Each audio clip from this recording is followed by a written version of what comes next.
They laughed when my sister's husband introduced me as her weird cousin. Glasses clinked, chairs scraped.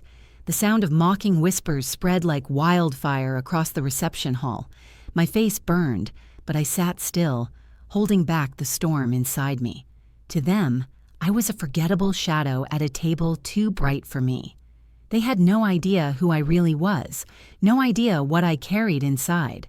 My name is Wing Commander Flora, and this is the story of how their laughter died in their throats. It was supposed to be my sister's big day. Her wedding was lavish, the kind of event where every detail screamed perfection. Crystal chandeliers sparkled above us. Waiters moved silently across the floor carrying trays of wine. My family beamed with pride, drinking in the grandeur as if it somehow belonged to them too. I tried to blend in quietly, keeping my uniform tucked away under a plain dress. I didn't want to overshadow her. I didn't want this to be about me, but it never crossed my mind that they'd use this chance to cut me down. When her husband grabbed the microphone to introduce the family, he smiled wide, putting on a performance for the crowd. He spoke about her parents, her friends, the bridesmaids. Then his tone shifted when he reached me. He smirked and said, "And this here is Flora, her weird cousin. Don't mind her. She's a little different." Laughter exploded across the room. Glasses clinked again, this time in mock applause. My stomach tightened like a knot. The word weird echoed in my ears, bouncing inside my head. Weird, like I was some defect. Weird, like I was something to laugh at. People leaned closer to each other, whispering behind their hands, their eyes darting at me like I was some curiosity at a circus. I lowered my gaze, gripping the edge of my chair so hard my knuckles turned white. I could have spoken. I could have shut the laughter down with a single truth. But I stayed quiet, swallowing every word that begged to burst out. My silence wasn't weakness. It was a shield. Still, the sting cut deep. As the evening went on, the humiliation only grew sharper. My sister's husband kept adding little comments, jokes at my expense. "She probably still plays with toy planes," he chuckled to the table, earning another round of laughter. "Don't mind her. She's not used to normal people gatherings." Everyone laughed again, and I sat there suffocating in my own skin. I looked around and saw my own family laughing too. My parents, my sister. The very people who should have defended me were nodding along, amused at my expense. Memories of other gatherings flashed in my mind. Birthdays where my achievements were ignored, dinners where my words were drowned out, holidays where I was treated like a ghost at my own table. It was always the same story. They never saw me. They never cared to. But as I sat there, quietly breathing through the ache in my chest, a different thought settled inside me. They could laugh. They could sneer. They could dismiss me as the weird cousin. It didn't erase the truth. They had no idea who I really was, no idea of the storms I had flown through, the battles I had fought, the lives I had carried on my shoulders.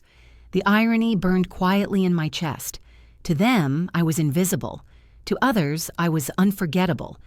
I have spent years in uniforms that weighed heavier than any dress ever could. Years of sweat, discipline, and sacrifice. Nights without sleep. Days without comfort. Months away from home. While my family laughed at me across wedding tables, I was standing on airstrips with engines roaring behind me, ready to take flight into storms most people couldn't imagine. My name wasn't weird there. My name was respected. My name was Wing Commander Flora, and every rank I earned was carved from blood, grit, and resilience. At the academy, I was the one no one expected to last. I was small. I was quiet. I was easy to dismiss. Cadets whispered that I wouldn't survive the first round of drills. But I did. Not just survive. I excelled. I pushed myself harder than I thought possible. I ran until my lungs screamed. I studied until my eyes blurred. I fought for every inch of recognition, not because I wanted applause, but because I refused to break. I remember the first time I flew solo. The silence before takeoff, the hum of the aircraft waiting for me. My hands shook as I gripped the controls, but once the plane lifted into the sky, everything inside me stilled. For the first time, I felt weightless, not because the world had made space for me, but because I had taken space for myself. Up there, I wasn't the forgotten cousin or the daughter overshadowed by siblings. I was a pilot. I was in command. But back home, none of it mattered. Not the medals pinned on my chest, not the ceremonies where officers saluted me, not the missions where people looked at me with gratitude in their eyes. At home, I was still the odd one out. My parents never came to my commissioning. They never sat in the crowd as I received honors. They never asked about the nights I spent training, the lives I helped save, the battles I quietly fought. They didn't want to know. Instead, they wanted the version of me that was silent and convenient, the version that wouldn't make them uncomfortable, the version that could be tucked in a corner and laughed at when the wine was flowing. That betrayal, the betrayal of being ignored by my own blood, cut deeper than any challenge I faced in uniform. A drill sergeant's scream was easier to take than my mother's indifference. A 12-hour mission was easier to endure than my father's silence when I tried to share my achievements. And standing in the middle of combat zones was easier than standing at a family dinner table, where every word out of my mouth was dismissed before it even landed. Yet I learned something in that silence. I learned that recognition doesn't always come from where you expect it. Sometimes the people who should cheer for you are the very ones who clip your wings, and sometimes strangers. People who know nothing about your childhood or your scars see you clearer than your own family ever could. I didn't need their approval. I didn't need their applause. But that didn't erase the sting of being treated like nothing by the people I once longed to make proud. So at the wedding, as I sat through their laughter, I thought about those years. The sleepless nights, the freezing mornings, the drills, the endless hours of study, the flights where my heart hammered against my ribs. I thought about the woman I had become and the woman they refused to see. They thought my silence meant weakness. They thought my lowered gaze meant defeat. But the truth? My silence held more power than their laughter ever could. The father-in-law raised his glass again, his smug grin stretching across his face as he looked directly at me. He said it loud enough for the entire table to hear that some people in the family lived off government paychecks and pretended it was something important. The table erupted in laughter. Even my sister joined in, hiding her smirk behind her wine glass. I sat there, the burn crawling up my neck, my jaw tight. They thought they had me cornered. They thought I would sit silent forever. And then, before I could even respond, the sound cut through the noise, a presence that shifted the air itself. The ballroom doors opened, and in stepped a man who carried the kind of gravity that silenced a room. A decorated retired admiral, a friend of the groom's family, had arrived late. His medals gleamed under the soft lights, his uniform pressed sharp, his shoulders squared with pride. People straightened in their chairs as if instinctively recognizing authority. His eyes scanned the room with practiced precision until they landed on me. And in that instant, everything changed. His stride faltered. His brows lifted in surprise. His lips parted as though he couldn't believe what he was seeing. Then, with a voice that carried weight, even in a crowded room, he spoke. "Wing Commander Flora, ma'am?" The words hit the air like thunder. The laughter died instantly. Forks clattered against plates as hands froze mid-gesture. The father-in-law's smirk evaporated. My sister's face drained of color. Guests who had been laughing at me a second ago now gawked in stunned silence. The retired admiral stepped forward, his boots echoing against the polished floor. He stopped in front of me and offered a crisp salute, his posture perfect, his eyes filled with respect. The entire room seemed to shrink, every mocking glance now redirected into shame. No one could hide behind their wine glasses anymore. I stood slowly, the weight of the moment pressing on every chest but mine. For years I had endured their dismissals, their laughter, their jokes about my life. And now, without me saying a single word, the truth had arrived. Not from my mouth, but from the respect of a man they admired. The father-in-law shifted uncomfortably, his pale face betraying his confusion. He had mocked me, belittled me, written me off as insignificant. And now he realized I wasn't just another guest at his son's wedding. I was Wing Commander Flora, a name and rank that carried weight far beyond his small world of smug comments and shallow pride. The silence that followed was louder than any argument. It wrapped around the room, suffocating those who had mocked me. Their laughter was gone. Their arrogance had crumbled. And for the first time, they were forced to see me, not as the weird cousin, not as a joke, but as someone who commanded honor. And in that silence, I felt something shift.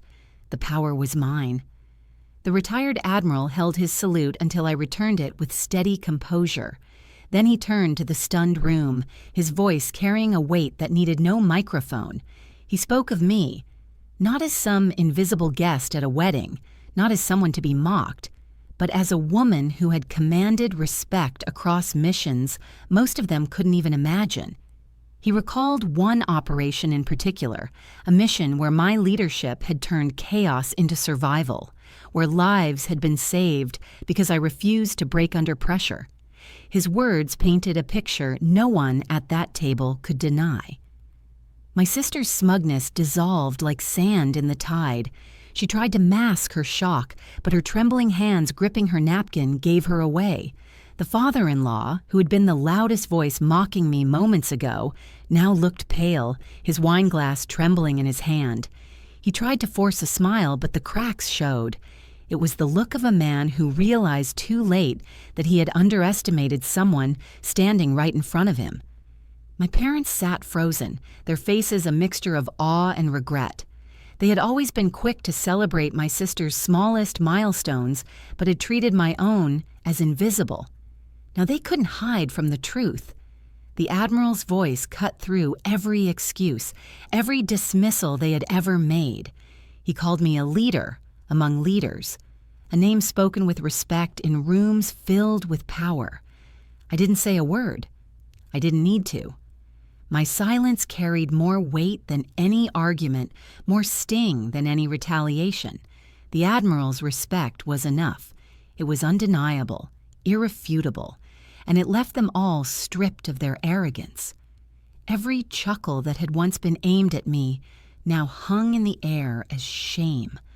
I caught my sister's eyes across the table. For once, she couldn't meet mine. She dropped her gaze, as if facing me was unbearable now that the truth stood between us. The father-in-law cleared his throat, trying to recover, but no words came. What could he say?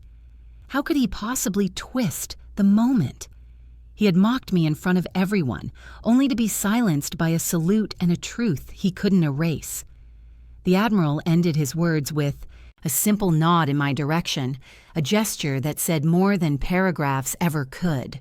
Respect, recognition, validation. The things my own family had refused to give me were handed to me in front of them, undeniable and absolute. I sat back down slowly, my expression calm, my shoulders steady. Inside, I felt something powerful, vindication, not anger. I had waited years for them to see me for who I was, and now, without a single word of defense, they finally did. And in that heavy silence, I realized this was the sweetest revenge of all. I rose from the table slowly, letting my chair slide back without a sound. Every eye followed me, but I didn't rush. I moved with the calm dignity I had earned through years of discipline, through battles fought and scars carried quietly. I didn't storm out, didn't shout, didn't throw their cruelty back at them. That would have been too easy. Instead, I left them with something heavier. Silence. A silence filled with their shame, their regret, and the echo of what had just unfolded before their eyes. As I straightened my uniform, I caught a glimpse of my reflection in the glass doors. I didn't see the weird cousin my sister's husband had introduced me as. I didn't see the woman my family often ignored or dismissed. I saw Wing Commander Flora, the officer who had led missions, carried responsibility, and earned the kind of respect that no table of smug relatives could strip away. I walked through the reception hall without looking back. Behind me, I could still feel the weight of their stares, the way their laughter had died and their arrogance had crumbled. My sister's face burned with shame.